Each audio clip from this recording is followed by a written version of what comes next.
माए बहन सवाल है सबके हमारी तरफ से जमा जमा जोहार। हम अपनी बातों की शुरुआत दो लाइन से करेंगे। ये आदम गोंडवी जी की लाइन है। आदम गोंडवी जी ने आज से कुछ दशक पहले इस लाइन को लिखा था और आज कहीं ना कहीं पहले भी और अभी भी चरितार्थ है वो कि जिस्म क्या है रूह तक सब कुछ खुलासा देखिए। जिस्म क्या है रूह तक सब कुछ खुलासा देखिए। आप भीड़ में घुसकर तमाशा देखिए। आप भी इस भीड़ में घुसकर तमाशा देखिए। जो बदल सकती थी इस राज्य के मौसम का मिजाज, जो बदल सकती थी इस राज्य के मौसम का मिजाज, उस युवा पीढ़ी के चेहरे का हताशा देखिए, हताशा देखिए। आज झारखंड को अलग हुए 24 साल हो गया है, लेकिन आज हमारा युवा पीढ़ी जो है दर दर की ठोकरें खा रहा है, पलायन को मजबूर है, बंधुआ मजदूरी करने को मजबूर है। कारण क्या है? क्या झारखंड में रोजगार नहीं है? लेकिन यहाँ एक अच्छा नीति नहीं होने के कारण, अच्छा पॉलिसी नहीं होने का कारण, अच्छा कानून नहीं होने के कारण हमारी जो युवा पीढ़ी है वो कभी मुंबई तो कभी दिल्ली तो कभी गुजरात तो कभी कहाँ पे जा रहा है। क्या करने के लिए? असम भूटान तक चला गया। क्या करने के लिए? मजदूरी करने के लिए, टेम्पो चलाने के लिए।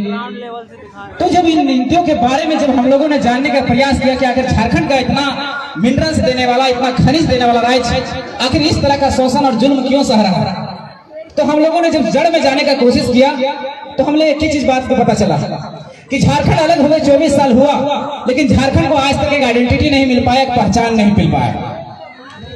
झारखंड तो मिला, भौगोलिक रूप से झारखंड हमें मिल गया, लेकिन हमारी पहचान होनी चाहिए थी कि नहीं? पहचान होनी चाहिए थी कि नहीं? जैसे आप जब महाराष्ट्र जाइएगा तो वहां पहचान है कि मराठी कौन है। जैसे आप गुजरात जाइएगा तो वहां पहचान है कि गुजराती कौन है। जैसे आप बंगाल जाइएगा तो वहां पहचान है कि बंगाली कौन है। जैसे आप बिहार जाइएगा तो वहां पहचान है कि बिहारी कौन है। लेकिन झारखंड आने के बाद आपको पहचान नहीं मिलेगा कि झारखंडी कौन है। तो झारखंडी का पहचान होना चाहिए था कि नहीं? होना चाहिए था, लेकिन 24 सालों में पहचान नहीं मिल पाया। उसी पहचान की लड़ाई आज हम लोग 2 साल से लड़ रहे हैं। तो सबसे पहले समझने की जरूरत है कि वो पहचान हमें मिलेगा कैसे। हम लोग बात कर रहे हैं 1932। क्या 1932 से केवल पहचान मिल जाएगा? नहीं, उसके साथ साथ में हमें और भी कुछ चीजें हैं जिसको शामिल करना पड़ेगा। भाषा है हमारी संस्कृति है, उन चीजों को शामिल करना पड़ेगा, तब जाके झारखंड को एक अच्छा पहचान मिल पाएगा। तो सबसे पहले समझने की कोशिश करते हैं कि 1932 है क्या। हम लोग आज 2 साल से आंदोलन कर रहे हैं, लोगों को जानने का, जगाने का प्रयास भी कर रहे हैं, बताने का प्रयास भी कर रहे हैं, लेकिन बहुत सारे जो हमारे माता बहनें हैं, जो हमारे दादी सब, काकी सब है, वो लोग बुझ नहीं पा रही आखिर 1932 है क्या। तो आज हम प्रयास करेंगे कि सबसे ठेठ, सबसे मोठाठी और सरल भाषा में समझाने के प्रयास करेंगे कि 1932 है क्या। देखा तो आधार कार्ड बने ले ना। आधार कार्ड से पता चलो कि धनबाद जिला के ढांगी के तोने निवासी लगे है ना कि आधार कार्ड से पहचान भेटे ना भेटे। वोटर कार्ड तो नहीं बने ले, वोटर कार्ड से तो नहीं पता चलो कि तोने मतदाता लगे, मतदान कर सको। अतरे ना कि आधार कार्ड और वोटर कार्ड से कभी पहचान भय सके आदमी के कि कहाँ के निवासी लगे, कभी ना हो सको। अगर आधार कार्ड और वोटर कार्ड से अगर पहचान भरे लगले तो जो महाराष्ट्र के लोग आके झारखंड में रह रहे, जो गुजरात से आके लोग यहाँ झारखंड में रह रहे, जो बिहार से लोग आके यहाँ झारखंड में रह रहे, जो बंगाल से लोग यहाँ झारखंड में आके रह रहे, जो बांग्लादेश से जो लोग आके यहाँ झारखंड में रह रहे, ओकरो पास आधार कार्ड वोटर कार्ड की झारखंडी भते की ट्रेनिंग आवाज ना रहे, वो झारखंडी भते की कभी ना हो सको। कहे कि हमारा लोग और मेरा लोग भी और हमारा आदमी भी जाके महाराष्ट्र सालों में 20 साल से रह रहा है, गुजरात में रह रहा है, बंगाल में रह रहा है, बिहार में रह रहा है, उनके पास भी आधार कार्ड वोटर कार्ड है। क्या उनको वहां का मान्यता मिलेगा?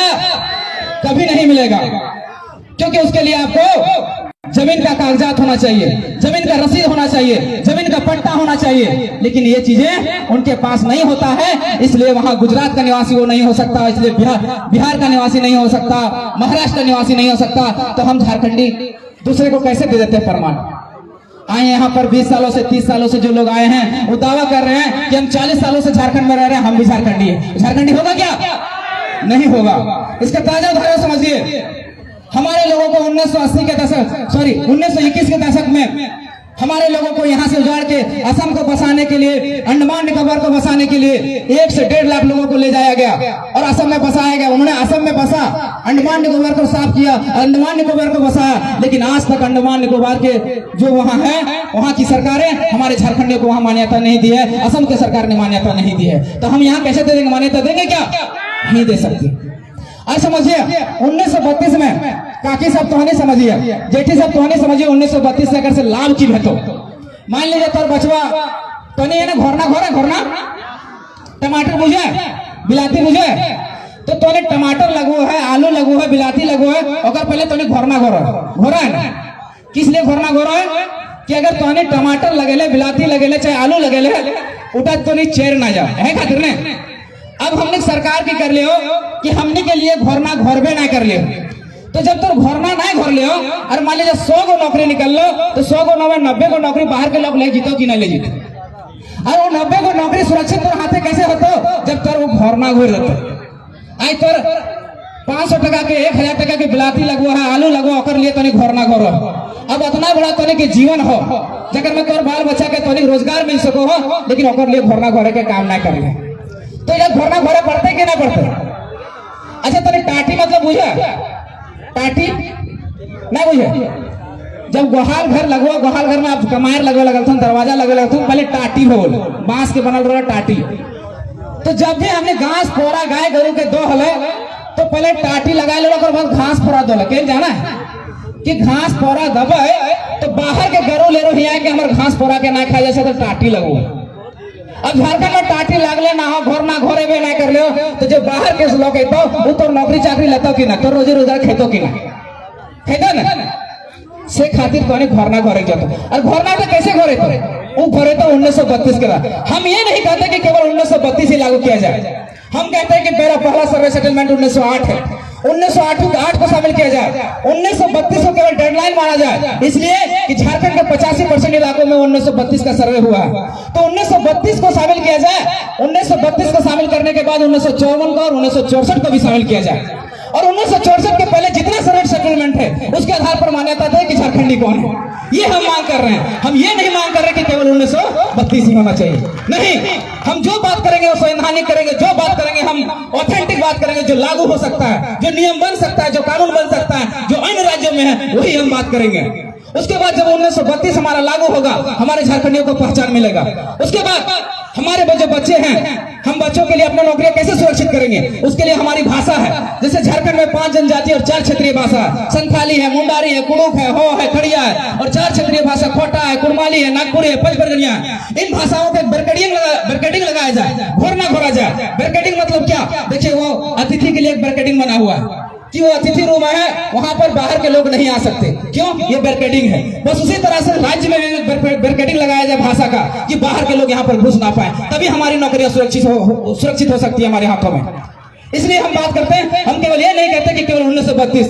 सबसे पहले झारखंड सरकार हमें 1932 और खतियान आधारित पर पहले हमें परिभाषित करे, आइडेंटिफाई करे कि झारखंडी कौन है। उसके बाद हमारे भाषा का बैरियर लगाया जाए। जब ये चीजें हो जाएगा उसके बाद नियोजन बनाया जाए। नियोजन में ये चीजें होना चाहिए कि अगर सी और डी की नौकरियां हैं उसमें 90% हमारे बच्चों का होना चाहिए, और ऑफिसर का पोस्ट है या प्राइवेट नौकरियां हैं उसमें हमारे बच्चों का 75% होना चाहिए, तभी हमारा हक अधिकार मिल पाएगा।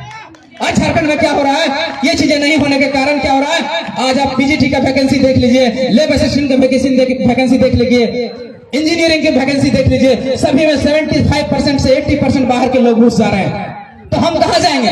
आज हमारी बेरोजगारी दर 12% से बढ़कर 18% हो चुका है, यानी हमारे 3.5 करोड़ की आबादी, जिसमें से अगर 18% निकालते हैं तो 60 लाख बेरोजगार, 60 लाख बेरोजगार, समझिए। अरे चलिए उसका भी हम छोड़ देते हैं। हेमंत सोरेन ने 5,000 और 7,000 बेरोजगारी भत्ता देने के लिए जो रजिस्ट्रेशन करवाया था, उसमें हमारे 10 लाख युवा पीढ़ी ने रजिस्ट्रेशन करवाया, यानी हमारा पीजी पीएचडी किया हुआ 10 लाख छात्र बेरोजगार है। तो उनके हाथों में नौकरियां कैसे सुरक्षित होगी? वो एकमात्र विकल्प वही है कि सबसे पहले हमें पहचान दिया जाए, पहचान देने के बाद हमारे लिए नियोजन बनाया जाए, तब जाके चीजें कारागार हो सकती है। इसलिए और तुम्हारे लिए, आपके लिए साथियों, आप कहते हैं कि प्राइवेट नौकरियों में 75% मिलना चाहिए। अरे चलिए मान लिया तो 75% आपके लिए नियम बना दिया, कानून बना दिया, लेकिन अगर जब तक आप लोग पढ़ेंगे नहीं तो कैसे नियम और कानून में काम होगा? टाटा के एमडी से जब पूछा गया 75% का जब रूल आया, तो टाटा के एमडी से एक बात पूछा गया कि जो 75% के जो कानून है झारखंड में लागू हो सकती है। टाटा के एमडी ने कहा हाँ लागू हो सकती है, लेकिन एक शर्त पर लागू हो सकती है कि हमें टाटा में मेटालर्जिकल लेबोरेटरी का एक पोस्ट है मान लिया जाए, और यहाँ मेटालर्जिकल लेबोरेटरी का कोई बंदा कोर्स किया ही नहीं है, तो उसको हम बाहर से नहीं लाएंगे तो झारखंड से कहां से देंगे। इसलिए साथियों आप लोग से निवेदन है कि जितना भी कोर्सेज होता है, जो भी कोर्स होता है, हम लोग को उसमें भी काम करना पड़ेगा, तभी हम घुस सकते हैं। लेकिन और अगर चाहेंगे कि केवल 75 और 90% करते रहेंगे तो इस तरह से संभव नहीं है। नियम भी बन जाएगा, कानून भी बन जाएगा, और अगर आप पढ़े लिखे नहीं रहेंगे, वो कोर्स नहीं किए रहेंगे, तो आप कभी नहीं घुस सकते हैं, जिसको जान लीजिए। और नियोजन नीति और स्थानीय नीति की बात हम इसलिए कर रहे हैं, अब थोड़ा सा चुनाव की बात है तो चुनाव की बात कर लेते हैं। कुछ लोग कहेंगे कि लड़का लोग भाषा से शुरुआत किया, खतियान में आया और अब पॉलिटिक्स करने लगा है। आज के युवा पीढ़ी कहता है आई हेट पॉलिटिक्स। कहे भैया क्यों I hate politics? Why? Behind the reason क्यों आई हेट पॉलिटिक्स? अरे आप पढ़े लिखे युवा अगर पॉलिटिक्स नहीं करेंगे, पॉलिटिक्स तय करता है कि आप क्या खाएंगे, क्या पहनेंगे, क्या किस गाड़ी पे चलेंगे, ये पॉलिटिक्स डिसाइड करता है।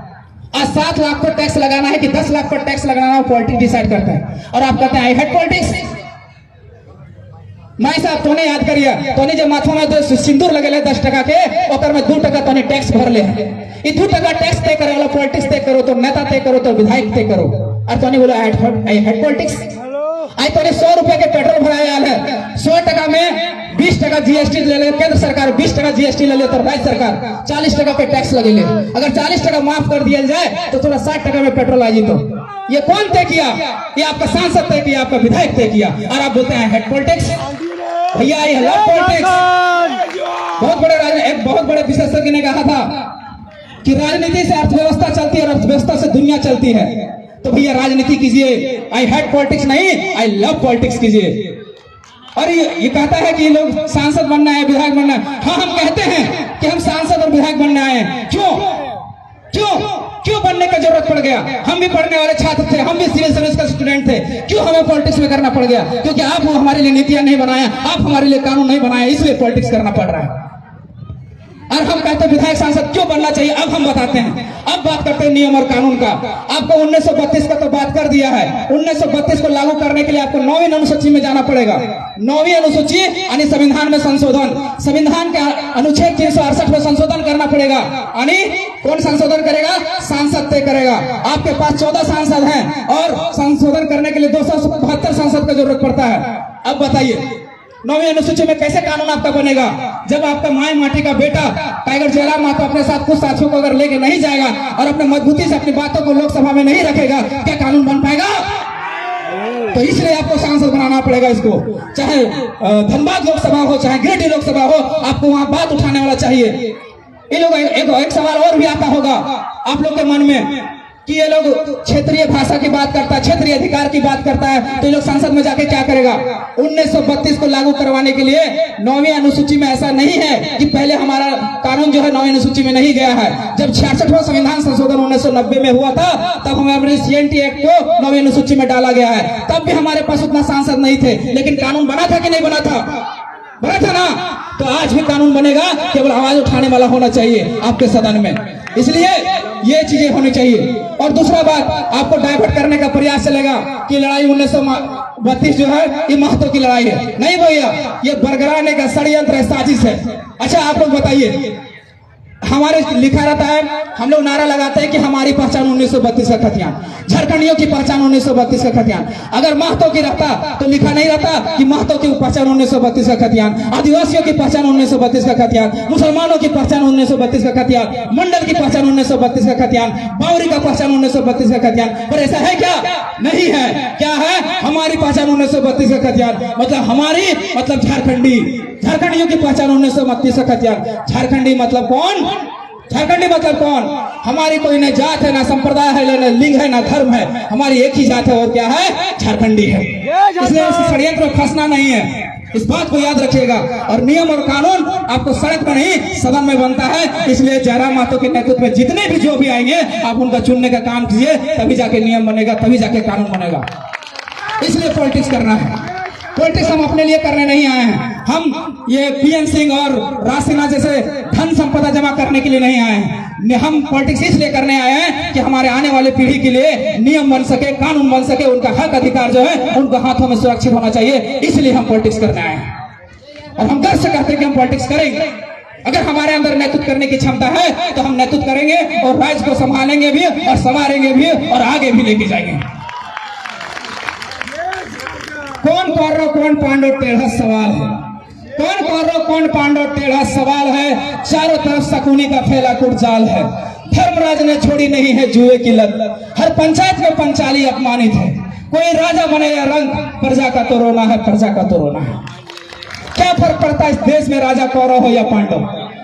हाँ, एक बात हम हमेशा कहते हैं, ये लाइन अटल बिहारी वाजपेयी जी का था, उस राष्ट्र पुरुष का था, उस राष्ट्र कवि की था, मेरे कोई कुल के भी है।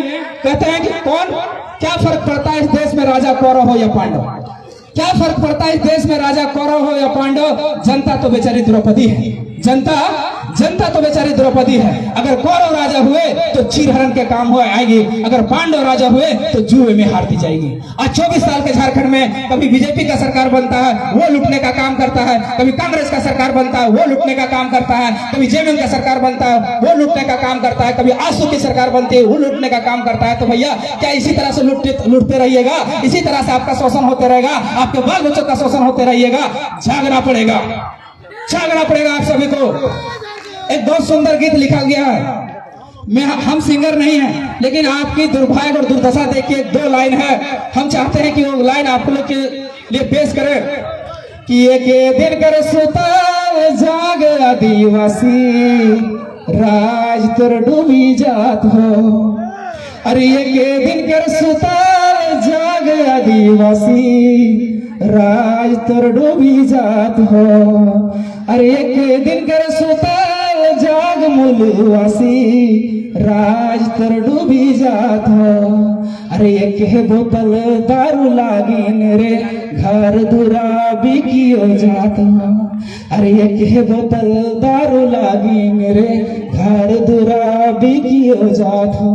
धन्यवाद। जोहार, जय झारखंड।